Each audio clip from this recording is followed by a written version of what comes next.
think that is necessarily the step that we needed to take after the NC State loss.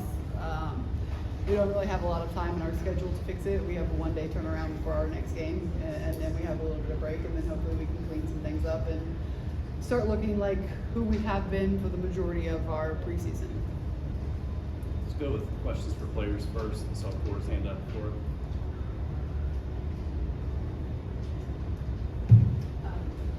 24 points tonight. It looked like you really started to attack the rim more as the game went on. Just how do you feel about offensively tonight, and also your guys' shot selection as a whole? I feel like we could have took better shots, but tonight the shots were falling. You know what I'm saying? So I feel like if one shot's not falling, it goes to the next, and that's when I decide to stop driving. Honestly. Maria. Z, you looked a little more comfortable tonight than you did, say, in the exhibition of the game at NC State, sort of getting in more of the flow of the offense. Was it nice to see some shots go down for you? Yeah, I think that's what really get me going. I just need to see the shot go in, honestly, and then I just go on from there. Other questions for the players? Jack? Mia, you have another game on Sunday. Just how do you get ready with that in such a quick turnaround, especially given we'll be seeing it in the SEC and then NCAA tournament? Yeah, just staying together, working on the little things we need to work on. Actually, not the little, the big things we need to work on, because that's going to determine whether we win or lose, especially because we're away. And that's going to be our second away game. So we just got to pick on those big things, and I feel like we'll be able to do that as long as we stick together, have the energy come in tomorrow and film with a positive attitude. I think that will help. We'll go next to Cora. Z got to the line a lot tonight, so did Chad got to the free throw line as well. Just how big of an emphasis was that for you guys, and how pleased were you with that effort? We practice our free throws like every day, so getting to the line is part of our offense. So when we get to the line, it's very good to pick our free throws, and so I think we did very good on that today. Go back to Paige and then Elijah. CZ, I got the start tonight. What does she do during a practice? What does she bring to the game that maybe contributes to that start, or just the spark that she gives the team? Can you say that one more time? Jada Sybil got to start. Oh, Jada's a dog, you know what I'm saying? I love Jada. Like, every day in practice, she's giving her own effort. Like, she's always going to go in and just work very hard. So I feel like her starting today was just, like, very impact on her, and they gave her a lot of confidence, and she just showed up. Go next to Elijah at the back. For both players, I know that you said that you want to work on better shot selection, but when you see one teammate hit a three, you see another teammate hit a three, how contagious is it to get your shots off, especially from behind? I mean, I would definitely say when you see players on the court hitting shots, it's not more of a, oh, I'm a shoot. It's hit that player right again so they can shoot. They're on fire, you gotta hit them. That's just as a point guard mentality. You know, you gotta find your players that's hitting and on fire. So that's just the first thought process I would think of. And then yeah, it would definitely install confidence in me to make the right play, especially if someone's on fire. That person would definitely slide and try to take away that, and then make an open shot for myself. So honestly, we was. Let me see. I felt like we shot well from the beginning. Could have shot better, but I feel like we cleaned it up the second half. Go to Paige. Yeah, just for Maya, late in the game, hit that back there, the three. What emotion did that give you besides just hit the three? Yeah, I was hyped. Just for her to see a shot go in. I feel like that gave her a lot of confidence, and just for this whole season, because she hasn't. I think that was her first points ever college basketball. So I was really proud of her, and it's gonna keep falling for her though, and it's gonna keep going. Go to Cora. This is for either you guys or both. You guys ended up out rebounding them, but they were winning foul boards for a lot of the game. 12 offensive rebounds for them. Just where do you feel like you guys need to take the next step in that area? It's a real simple answer. We just need to box out. Honestly, like we didn't really box out today, and it's something that we struggle with a lot sometimes. So I just feel like we need to just fix that, and we'll be good. Simple answer. You said it. All right, we'll let the players go at this point. Thank you. Thank you. Questions, Coach, please, we'll start with Ryan. Just the 38 attempted threes, is that a number that you're okay with this team taking this year? If they're good threes, Do you feel like they were tonight? no. Cora? Felt like the press, people were in better positions, they felt more comfortable in it. Where did you kind of take a step in? Where are some areas you feel like you need to clean up a bit? Yeah, I think we did a better job of cutting off the sideline. I think our back did a better job of rotating out. I think we did a better job of closing our traps. Part of that is the speed of the game was a little bit easier for us to get our timing. Not so much of a nerve-wracking stage, I think, where people had confidence to go up. We didn't play scared. I think that was, we'll have some good film clips to show and teach off of this from that.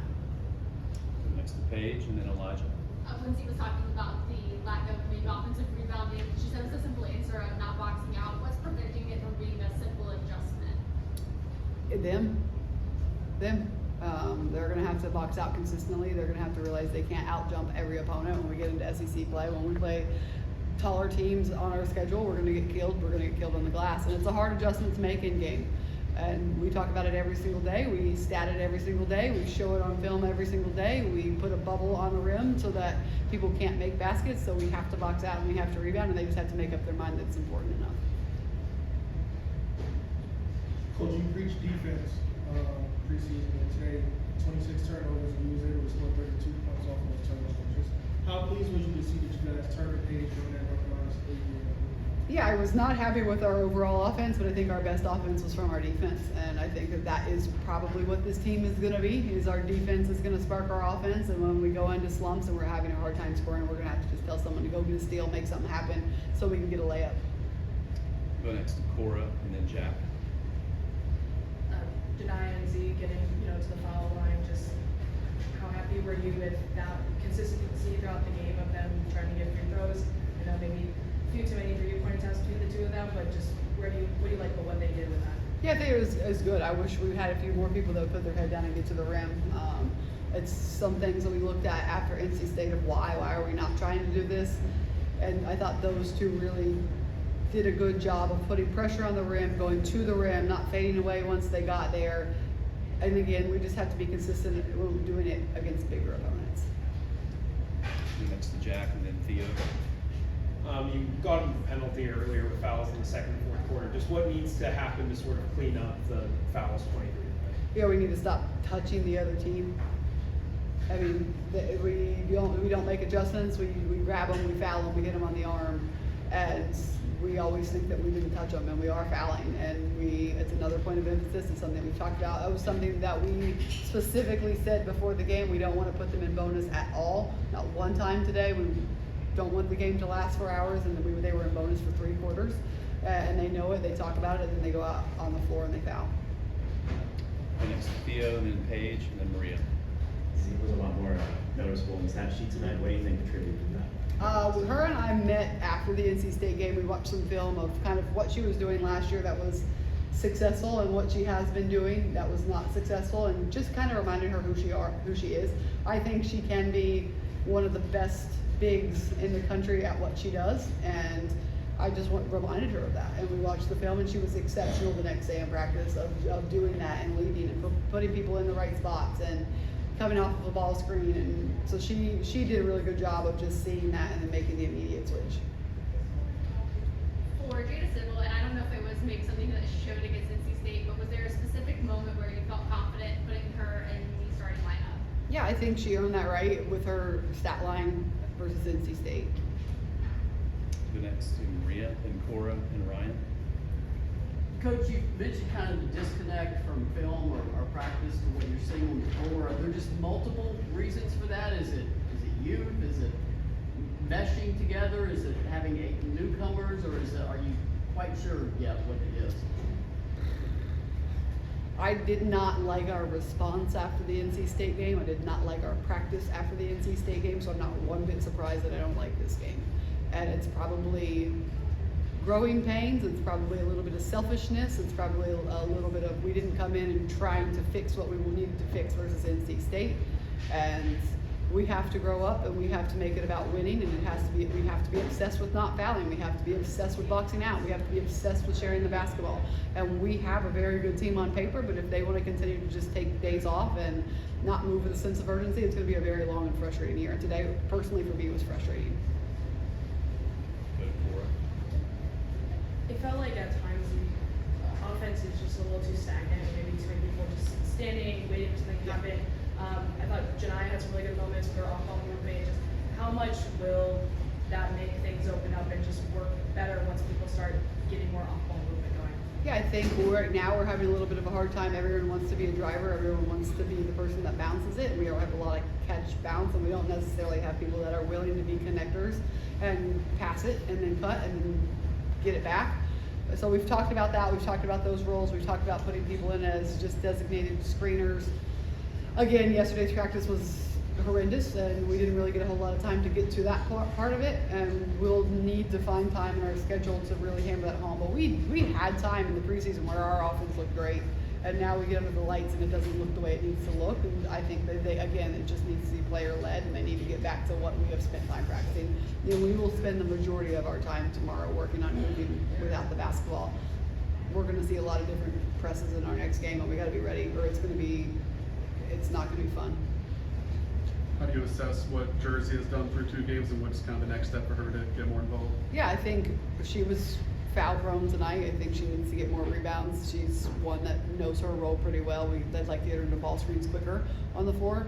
And again, she's a very good cutter. Her and JB have played well together, and I think now that we're off the practice floor and into games, she's not cutting the way she has been in practice. So just kind of getting her back to those things. We can close out with 3 final questions. We'll go Maria, Jack, and then Paige. Coach, it is a short turnaround. This is, Pat Summitt's alma mater. Apparently they sold the game out like 5 minutes. It should be a great atmosphere. We'll be orange there, but of course, Skyhawks fans. Just what is the significance of this game? I know it's a 3rd game and a 3rd game in 1 week for y'all, but what's the significance of playing this game? Yeah, I think it's important. I think Pat has done so much for the state and for us, and to get back there and to create a buzz for the state, to create a buzz for what she has done for the Pat Summitt Foundation, for anything that has her name on it. I think that this is a good opportunity to do that. Just with that game coming on such a short turnaround, what does tomorrow look like, and how much do you think you can implement to get your team ready for Sunday? We're going to watch film. We're going to watch film on us. We'll practice, and then we'll watch film on our opponent. We'll spend a lot of time working on our offense again, and then we'll do everything scout related that we normally do. But it can't be a lot. Kim, what players will you look to this week to help prevent horrendous practice? The players I have been leaning on have been Coop, Janiyah, and Naya, but we're at a point where anyone can step up. We all need to step up. We need to start taking steps forward. Thank you. Thank you guys.